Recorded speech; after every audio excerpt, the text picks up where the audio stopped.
a beautiful queen abducted, 1,000 ships sailed, a mighty city besieged for 10 years. Heroes clashed, gods took sides. But what if I told you? Much of what you think you know about the Trojan War might be, and behind the legend lies something far more complex and more human. Stay with me until the 3-minute mark. I'll show you a real ancient clue that may prove the war actually happened. The spark of war, it all begins not with a battle, but a divine beauty contest. 3 goddesses, Hera, Athena, and Aphrodite, asked a mortal prince, Paris of Troy, to judge who was the fairest. Each offered him a bribe. Aphrodite promised him the love of the most beautiful woman on earth, Helen of Sparta. Problem was, Helen was already married. Paris either kidnapped Helen, or she went willingly. That part is still debated. Either way, this act ignited a war. Helen's husband, King Menelaus, called upon all of Greece to take her back, not out of love, but because of a sacred oath. All her suitors had sworn to defend her marriage or face shame. The Greek war machine. Soon, kings from all corners of Greece assembled. Among them, Odysseus, Ajax, Nestor, and the mighty Achilles. Leading them, Agamemnon, king of Mycenae, and Menelaus his brother. They launched a fleet of over 1,000 ships toward the great city of Troy. That's the myth. But what about the history? Archaeologists have found ruins at Hisarlik in modern-day Turkey, widely believed to be ancient Troy, and in nearby Hittite tablets, a place called Wailusa is mentioned, sounding suspiciously close to Ilias, the name Homer used for Troy. Is it possible the Trojan War was real?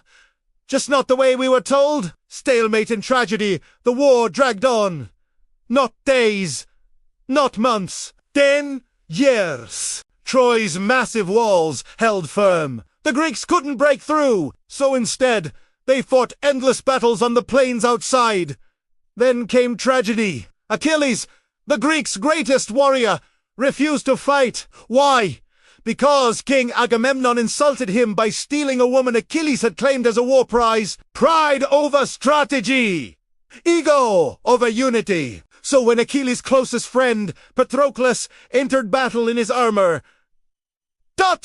and was killed by Hector, Troy's champion, Achilles returned to war, not for Greece, but for vengeance. The death of heroes fueled by rage. Achilles slaughtered Trojan soldiers and challenged Hector to single combat. The duel was brutal. And when Hector died, Achilles dragged his body behind a chariot. But fate caught up with Achilles too. Paris, with help from the god Apollo, shot an arrow into his heel, the only vulnerable spot on his body.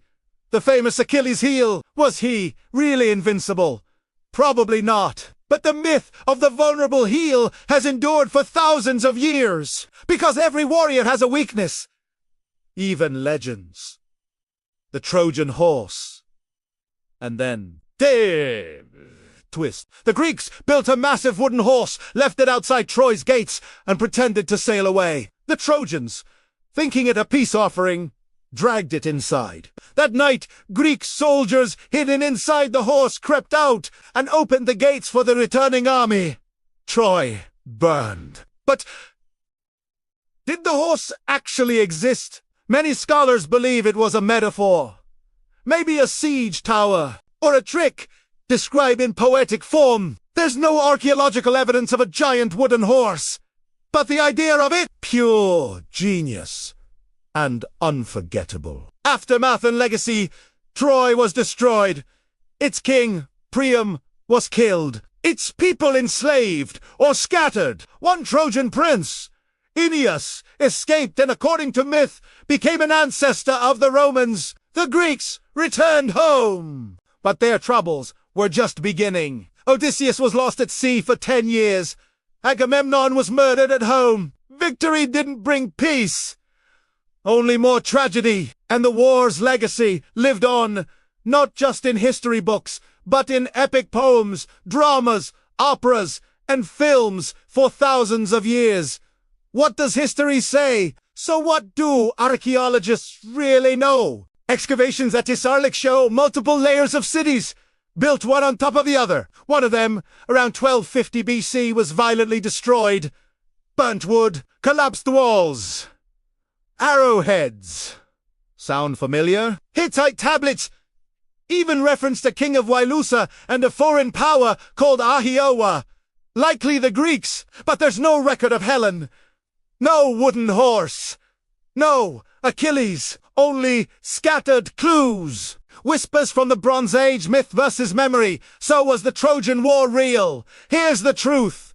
A war likely did happen. It likely involved Greeks and a city like Troy. The exact causes, probably political, not romantic. And the epic details, hero duels, gods, speeches, that's poetic storytelling. But that doesn't mean it's fake.